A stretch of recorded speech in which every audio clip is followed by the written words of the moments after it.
What's going on, guys? We're just getting ready, close to wrapping up the month of July. It's Rockets Daily brought to you by FanArch. My name is David Delano. You can follow me on X at Get Sports Strong.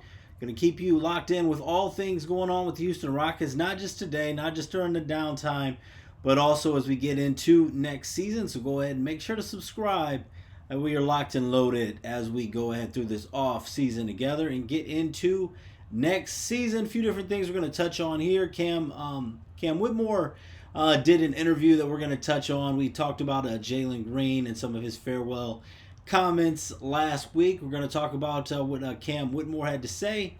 Talk about a lot of the power rankings, and there's been a lot of talk about what's going on in the NBA offseason. So we're going to talk about ESPN there, and also we're going to keep our Rockets history lessons going for the summer. Thanks so much for everybody for watching, and just feel free to keep those comments going. Also curious, I'll probably touch on the big three this weekend from a Rockets perspective because it will be in Houston.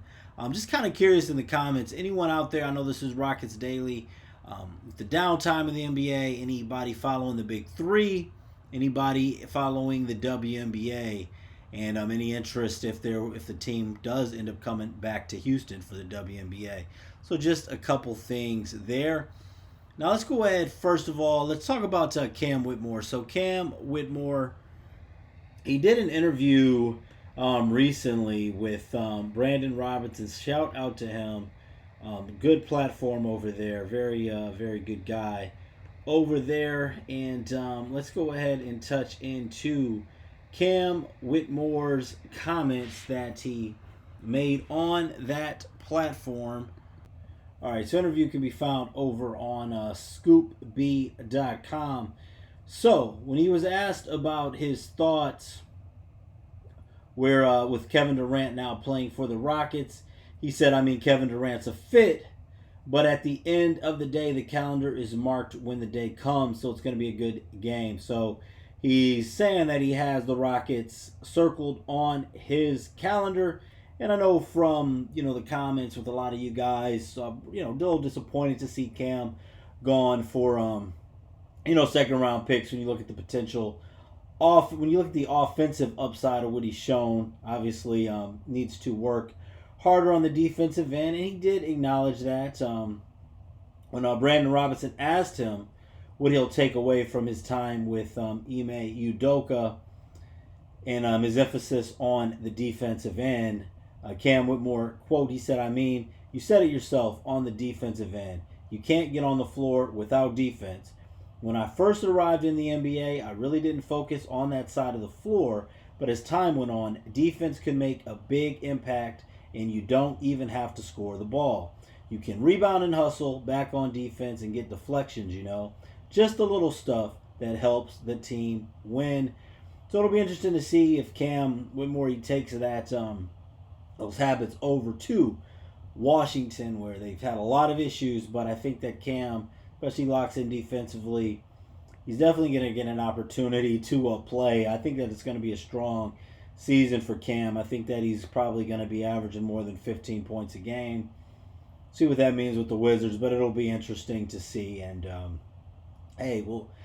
for those of you who are on those, those player props, whether it's prize picks or underdog or dabble or whatnot, it'll be interesting those over-unders when Cam Whitmore faces the Houston Rockets this season. So there will be 2 times, 1 time in Houston, and we'll talk about that more when the schedules come out. All right, next thing to go ahead and touch on here, ESPN Power Rankings just dropped in the morning on Wednesday, July 30th, the updated Power Rankings. And we'll just go through the top 10 here briefly.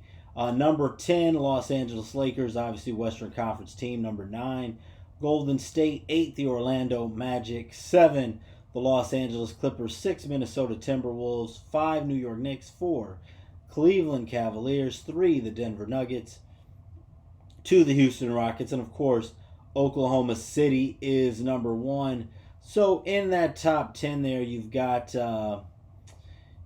7 out of the top 10 in the Western Conference, with the Rockets coming in at number 2.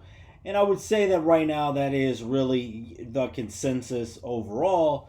The Rockets number two. We mentioned it's interesting though that the Rockets a little bit lower than that in the ESPN bet ESPN lines as their fifth there. Number two though with DraftKings, and these are all just for what it's worth at the time. Denver Nuggets though number three, which is very interesting. But let me know what you guys think about the power rankings, if you agree or disagree with it. And how do you feel? I know it's yesterday's video you can check out on Tuesday. We did talk about, I'm not sure if you've checked those out or not. We did talk more in depth about two-way contract signings with the Rockets, adding J.D. Davidson as one, who we mentioned, a five-star prospect coming out of high school, only spent 1 year at the University of Alabama, now 3 years with the Boston Celtics. G League MVP last season, and only going to be just going to be turning 23 years old at the beginning of the season. They have him listed as one of the notable free agents, along with Dorian Finney-Smith, Clint Capella, and obviously Kevin Durant, not a free agent, but as a key addition, obviously the biggest key addition probably in the off season for anyone so far. So go ahead and tell me what you guys think right now about the Rockets in the power rankings at the moment. And now, of course, we're going to also touch on our H-Town history a little bit. So we talked about the 76-77 season. Rockets made it to the Eastern Conference Finals. We're not yet in the West. And then they backed that up with a terrible 28-54 season in the 77-78 season. But things did turn around a little bit. Postseason was disappointing, but we're talking about the 78-79 season. Tom Nisowski still the coach. Rockets went 47-35, finished second place in the division. Went as far as the Eastern Conference goes. Now, also interesting that Rick Barry, toward the end of his career, one of the final 2 years of his career, he joined the Houston Rockets, and Moses Malone won the MVP that season for the Rockets. So that was the very big highlight. Averaged 24.8 points per game, 17.6 rebounds per game for Moses Malone. Led the NBA in rebounding that season. And then also a few other things there. Let's see, as we're looking at this a little bit deeper. First round of the playoffs, disappointing. Lost to the Atlanta Hawks that year in the first round in 2 games, 2-0. A quick sweep, so a little bit of a disappointment there. We're going to touch tomorrow on the 79-80 season. A couple interesting things. You look at Rick Barry, for example. Numbers went down, but obviously his the amount of shots he took went down. He averaged 23.1 points per game for Golden State the season prior. Came over to the Rockets, averaged 13.5 points per game, but did average 6.3 assists per game and played in 80 games. Shot 94.7% from the field. Barry did that season. I definitely think, especially when you look at having 2 sons coming to the NBA, he had another son that was in the 3-on-3 for the Olympics. A guy that I think definitely could have played in any era, and often gets overlooked sometimes when they talk about greats of the game. 6 teams made the playoffs in each conference at the time. You had, as far as the byes were a little bit different. So the Rockets, they played the number 5 seed, the Atlanta Hawks. The Rockets were the 4 seed and did lose in the first round, as I stated there. So, also rounding things out for that particular season, you had, we talked about Rudy Tomjanovich the season before, dealt with some injuries, and it really hurt the Rockets in that 77-78 season. He was healthy for the most part, played in 74 games.